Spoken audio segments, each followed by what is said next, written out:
Hello and welcome to Empowered Learning. This video will be about taking the derivatives of logarithmic functions and also doing logarithmic differentiation.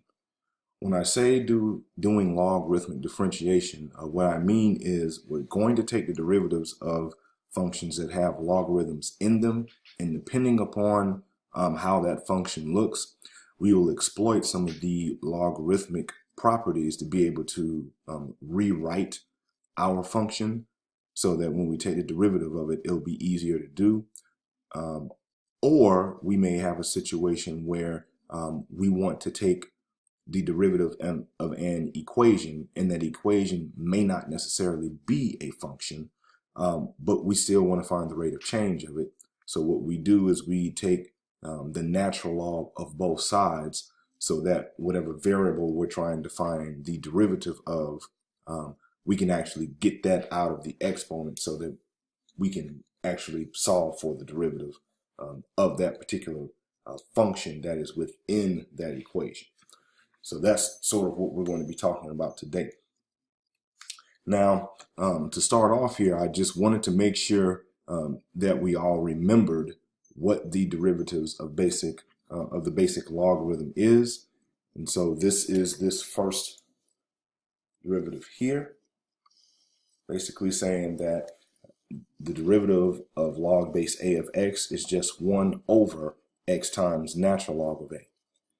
And of course, when it's written like this, we're assuming that this variable u is actually a function of x, in that natural log of u would be a composition function. And so in that case, you'll see here that we're actually using the chain rule to be able to take that derivative. Mainly derivative of outside function with respect to u times derivative of inside function with respect to x. So moving on down here, we'll see that we have these specific cases whenever we take the derivative of log base 10, because of course whenever we don't have an exponent written down here, it's understood to be base 10. And of course, whenever we take the derivative here, and I'll go ahead and put that there, the derivative of natural log of absolute value of x, which is the same as log base e of x. Okay? And so you can see how from here, if we replace the base a here with e, you can see how when we say the derivative of natural log of x is just 1 over x, you can see how that actually comes into being. Because here we know natural log of e is just equal to 1. Okay. All right, so moving on here. Oops, went a little too far there. So let's bounce back. So the next thing that I wanted to show here as I move on down is we are going to actually have a process for being able to take the derivative of equations that may or may not be functions, but we want to exploit the logarithm properties to be able to do so. And so in this example set that I have, I won't do that until later, but I want to go ahead and just sort of list those steps now. And of course, the first thing that we want to do is take the natural log of both sides of the function here and use our logarithm properties. And of course, if this is an equation, we'll just take natural log of both sides of the equation. And I'm saying natural log here, but really this could be log base anything, okay? But it's just convenient to do natural log on both sides. After you take the natural log of both sides, log whatever base you want of your equation, then from that point, after using your logarithm properties to either rewrite it, then you want to differentiate implicitly. And so, of course, differentiating implicitly just means that you want to apply the chain rule anytime you're taking a derivative of a term of your equation in which the derivative that you're the term that you're taking the derivative with respect to has variables that do not match the variable that you're trying to take the derivative with respect to.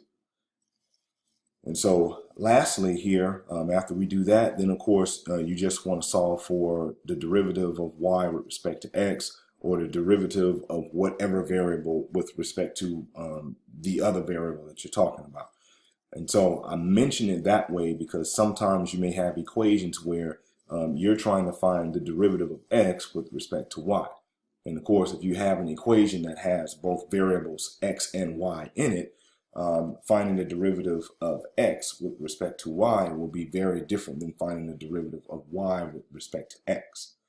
And so in the case where we're finding the derivative of y with respect to x, we're assuming that y is a function of x. And of course, if we're doing this case where we're trying to find the derivative of x with respect to y, we are assuming that x is a function of y.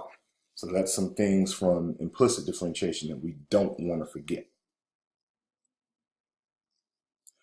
All right, so going to our first example, and this one I've already worked out, and throughout this video, you'll see that I'll have some examples already worked out, and then I'll also have others that I'll work with you. So for this first one, I've already worked it out, and you'll see that what I want to do is look at the function f of x is equal to log base 5 of, and inside this argument, x times e to the x. I want to take the derivative of it in two ways. So one way is that I want to use my logarithm properties to try to rewrite it. And then the other way is I just want to take the derivative straight up. And so what I mean by that is that log base 5 of x times e to the x is a composition function, where your inside function is going to be x times e to the x, and your outside function is log base 5 of all of this. So, and you'll hear me say a lot of times, this will be log base 5 of blah, okay? Because I don't want you to focus so much when I'm taking the derivative of the outside function on what's on the inside. It's all just looked at as one thing.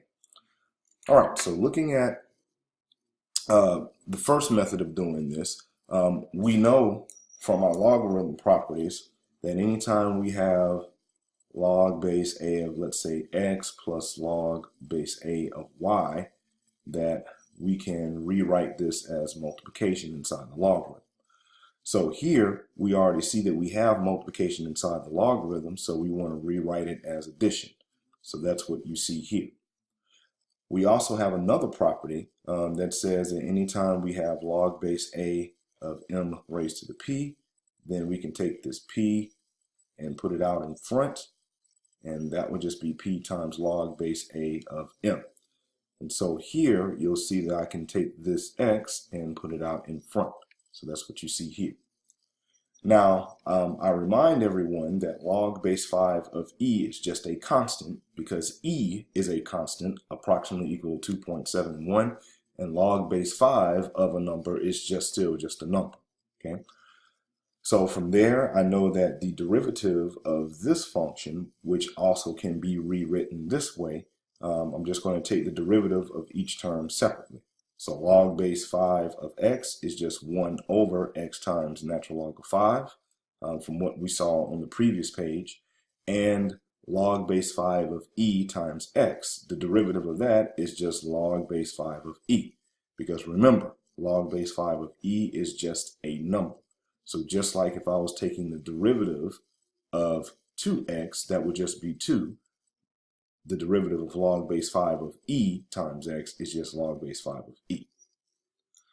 And so now, from this point, to kind of make it look a little bit nicer, of course, the second term, I can use my change of base rule to rewrite this from being in log base 5 to log base e. And if you've forgotten that, the change of base rule basically says this. Let me rewrite it here. So it basically says if I want to change from base A to base B, then whatever's inside the logarithm here is what goes on top, and whatever the base of the logarithm here is goes inside the logarithm on bottom. And so if you see from there, I'm changing from base 5 to base E, so I put the E inside the logarithm on top, and I put the 5 inside the logarithm on bottom. And then, of course, from there, I'll just have 1 over natural log of 5 as a result. And then I'll multiply both the numerator and denominator by x so that I can have common denominators here. And from that, this ends up being my answer. And so that would be the derivative of that composition logarithmic function. All right, let's move on to the next example. All right, so in this next example, or I probably should say the other method of doing the same example, what we want to do is just take the derivative of this composition function straight up, meaning that I just want to use the chain rule to be able to do it. So if I do it that way, then of course I'm looking at log base 5 of x times e to the x, where the x times e to the x is inside the logarithm. This is going to be my inside function here. So when I take the derivative of log base 5 of blah, I know that the derivative of it, as far as the outside function is concerned, is just going to be 1 divided by blah times natural log of 5. And then, of course, since this is a composition function, I need to take the derivative of the inside function. And of course, since I have the product of two functions there, I'm going to use the product rule. So the product rule says I take the derivative of the first times the second plus take derivative of the second times the first. Okay, and so anytime I take the derivative of x, it's just going to be 1. And anytime I take the derivative of e to the x, it's just e to the x. So you can see that this entire numerator here is just me doing the product rule for this. And then, of course, from this point, all that I'm doing is simplifying everything, making it look nice. And you see that I have a common factor of e to the x in both terms, so I factor it out. Of course, in the denominator, I also have a factor of e to the x, so that's why you see me reduce these two factors to 1, and we end up with just 1 plus x divided by x times natural log of 5. And so, as you see, we get the same answer here as we did here. And so the point of doing this example is to show you that whenever we use our logarithm properties to sort of rewrite a logarithmic composition function, still ends up being the same thing. Okay. All right, so let's move on to our next example now. So now we want to differentiate this function. And so for here, we could take various approaches to it, but I think since we just have 1 plus natural log of t over 1 minus natural log of t, let's try to keep it simple and just take the derivative of this straight up by using the quotient rule. So if I take the derivative of this function here with respect to t, then of course the quotient rule says low times derivative of high minus high times derivative of low over low squared. So that's what we're going to do. So our low, oops, it's not right. Let's try that again. So we want to take the low function times derivative of the high function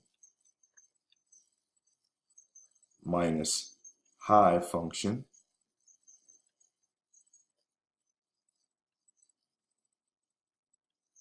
times derivative of the low function all over the low function squared.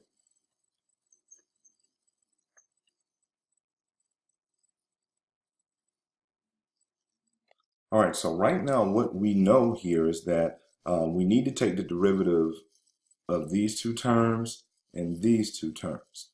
And so the derivative of 1 is just 0, and the derivative of natural log of t would just be 1 over t. So this whole thing here would just end up being 1 over t. Similarly, since this is 1 minus natural log of t, the derivative of this whole thing would just end up being minus 1 over t. And so now what we can do is rewrite what we have here using this. And so since we have a factor of 1 over t that's in both terms here, what I'm going to do is in the next step, I'm going to factor out that term of 1 over t and write what's left. And also notice that here, this negative that's on this factor and the subtraction sign, it has an inherent negative 1 there. When I multiply those two things, I'll end up getting a positive term.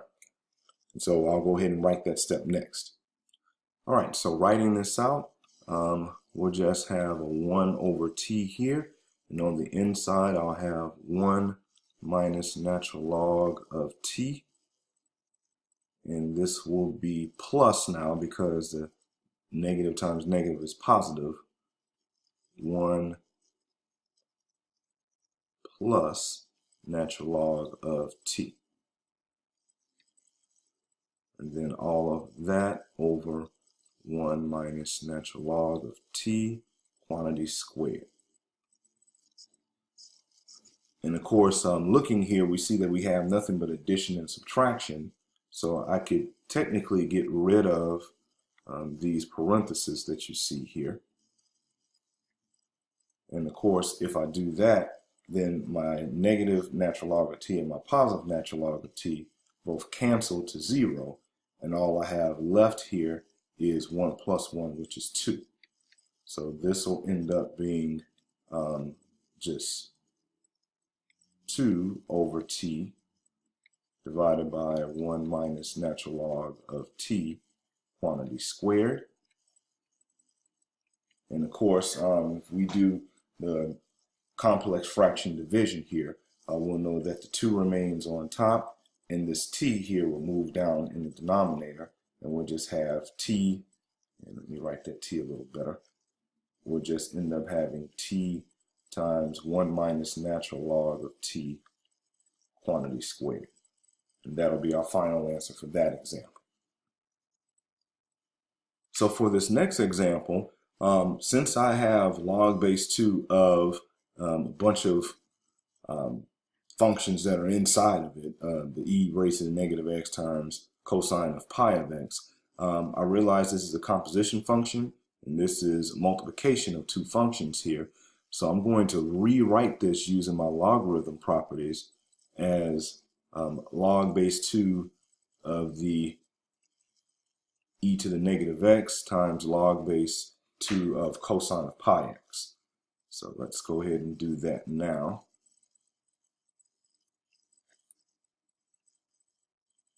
Plus log base 2 of cosine of pi x. And so now we also know that this minus x that's in the exponent, I could actually bring that out in front. And we just have this as a result. And so now from here, I want to take the derivative of what I see. So if I'm going to take the derivative of y with respect to x now, then the derivative of negative x times log base 2 of e. Of course, since log base 2 of e is just a number, this will just end up being negative log base 2 of e for the derivative of the first term. For the second term, we're going to have to use the chain rule because, again, this cosine of pi x here is an inside function, and log base 2 of blah, where blah is cosine of pi x, is the outside function. So when I take the derivative of this, this will just be 1 over blah, which is just cosine of pi x here, times natural log of 2. So that'll be the derivative of the outside function with respect to blah, times derivative of the inside function. And of course, the derivative of the inside function is just going to be minus sine pi of pi over x. But since pi x is itself an inside function, we have to take the derivative of that using the chain rule. And the derivative of pi x is just going to be pi. So once all that's done, then we just have negative log base 2 of e plus, and actually we'll make that minus. So it'll be minus pi sine of pi over x divided by cosine of pi over x times natural log of 2. And so from there, we know that sine pi of x over cosine pi of x will be tangent of pi over x. So we could rewrite this as negative log base 2 of e minus pi of tangent pi over x, all that over natural log of 2. Okay. And then from this point, most of you may be fine. I'm going to try to write this into one quotient here. And so I'm going to use my change of base rule to change log base 2 of e. So this will be, I want to change it from log base 2 to natural log. So this would be natural log of e divided by natural log of 2 minus pi of tangent of pi x, all that divided by natural log of 2. And so now all of this is going to be on the same denominator, and I'll factor out a negative, and of course natural log of e here is just going to be 1. So I'll just have 1 minus pi tangent of pi x. And so of course the negative that's here, we'll keep that, and that's how we will end this. Some of you may have the prerogative of taking this negative that's right here, and you may want to multiply it through. If you do that, then of course this will be pi times tangent of pi x minus 1 all over natural log of 2. And of course, if you like, you could stop here, or you could stop there, or you could stop there, depending upon your instructor and what they accept as a final answer. All right, so for this next example, we want to find not only the first derivative, but the second derivative of natural log of secant x plus tangent x, where secant x plus tangent x is the function that is the inside function of our natural log function. So we know that we'll be doing the chain rule here, okay? Now, one of the things that we want to make sure that we do not, I guess, misconstrue here is that we have a logarithm property that says basically log base a of x plus log base a of y will give us log base a of x times y. Okay. Notice that we do not have a property that says log base a of x plus y will give us log base a of x plus log base a of y. We do not have that property. Okay. So because of that, this is why I am not considering wanting to rewrite this particular function here using my logarithm properties, because there are no logarithm properties that go with what I have here. Okay? So I'll go ahead and erase this now, and we'll start on just taking the derivative of this. So if we take the derivative of y with respect to x of what we have here, then of course we see that natural log of blah would be the outside function and blah would be the inside function. So I'm going to write this in Linus notation just so that we can keep up with it here. Here I'm going to let u equals secant of x plus tangent of x. And of course, I'm just doing this to showcase another way that we can actually write this derivative. And let me move this down some. So here we could say, if that's the case, then we know that this could also be equal to natural log of u. So now we could take the derivative of y with respect to u times derivative of u with respect to x. And we know that this algebraically equals because du divided by du is just 1. And of course, 1 times dy over dx is just dy over dx. So looking at this, we just need to take the derivative of natural log of u times, here we're going to take the derivative of secant x plus tangent x. And of course, the derivative of natural log of u we know is just 1 over u. The derivative of secant x is going to be secant x times tangent x plus. And we know that the derivative of tangent x is secant squared x. So we'll go ahead and write this now. So secant squared x. And then, of course, from here, we know that we have a common factor of secant x that we could factor out. And we also see that u here is going to be secant x plus tangent x.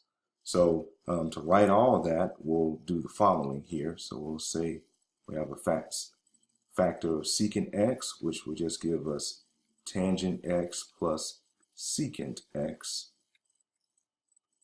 And then the u here is just going to be secant x plus tangent x. And if you notice here, we have a common factor of tangent x plus secant x in numerator and denominator. So all of this will just reduce to 1. And so our final answer here for the first derivative is just secant x. And so by doing that, if we take our second derivative with respect to x, it actually makes this kind of easy, because we know that the derivative of secant x is just going to be secant tangent. So we'll just write this out.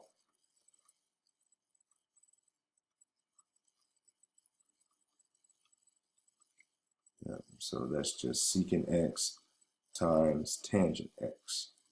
And that will be the derivative of that. All right, so let's move on to our next example. So for this next example, we wanted to differentiate this function here, x divided by 1 minus natural log of x minus 1. And we wanted to also find the domain of the derivative after we start. So the purpose of this problem is not only to just give you an exercise in being able to take the derivative of a function, but to also notice that whenever we take the derivative of a function, we need to know what values of x we plug into it. So it's important to know whenever, I guess, what values you can plug into it, because of course what you're actually doing with the derivative is tracking the rate of change of it, or if it's interpreted another way, the slopes of the tangent line, or when that particular function is increasing or decreasing, or whenever that relation is increasing or decreasing, if you're trying to take the derivative of something that isn't necessarily a function, but you can use implicit differentiation to do it. So we see here when we start this that, of course, we have one function x divided by another function 1 minus natural log of x minus 1. So we're just employing the quotient rule here. So we take the low function times derivative of high minus high times the derivative of low over the low squared. So that's what you see written here. Of course, our high function is just x, derivative of that is just 1. And our low function is 1 minus natural log of x minus 1. So, of course, the derivative of 1 is 0. But the derivative of natural log of x minus 1, we're going to have to do the chain rule for that. because x minus 1 is an inside function and natural log of blah is the outside function. So we take the derivative of natural log of blah, which is just 1 over blah, where blah is x minus 1 in this case, and then we have to take the derivative of x minus 1, which would just end up being 1 here. And so that's what you see in this step. Of course, the x times 1 divided by x minus 1 is here, and 1 times all of this is just 1 minus natural log of x minus 1. So moving on here, we know that since in the second term, x divided by x minus 1 times 1 is just x divided by x minus 1, we end up having the expression 1 minus natural log of x minus 1 plus x over x minus 1 all over 1 minus natural log of x minus 1 squared. I desire to get rid of this fraction in the numerator, so I'm going to multiply both numerator and denominator by x minus 1, and I see that I get the result of x minus 1 times 1 minus natural log of x minus 1 in the first term plus x in the second term in the numerator, all that divided by x minus 1 times 1 minus natural log of x minus 1 and all of that quantity squared. Okay, so for those of you that can see this, all I'm doing at this point is I am using the FOIL method to multiply out this first term in the numerator here, and that's how I get the x minus x natural log of x minus 1 plus natural log of x minus 1 plus x. And of course I'm combining terms there, and you see what I come out with here. And of course the denominator stays the same. Not much we can do with that. So to try to leave this in I guess the most simple form that I know, I would just leave it like this, as 2x minus 1 all in parentheses minus natural log of x minus 1 times x plus 1, where the x plus 1 is in parentheses. So here we note, so we have the derivative, and so now we want to note what our restrictions are. And so this is where we actually go and actually find the domain. So we notice here that x minus 1 is inside our logarithm here, and we know that anything that's inside a logarithm has to be something that's positive. So that's why you see the x minus 1 has to be greater than 0 restriction. We also see that x minus 1 is a factor in the denominator, and we know since our denominator can't be 0, we cannot allow x minus 1 to be 0. And of course, the last thing is that we see that 1 minus natural log of x minus 1 is also a factor in the denominator. So we cannot allow this to be 0 as well. So looking at all that, from this first one, we see that x cannot be equal to 1.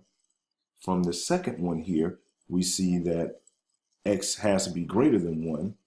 And from the third restriction here, you'll see as I solve this logarithmic equation here, that it turns out that x cannot be equal to e plus 1 either.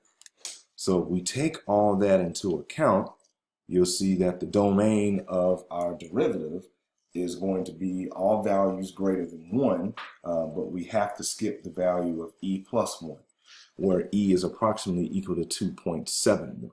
Okay.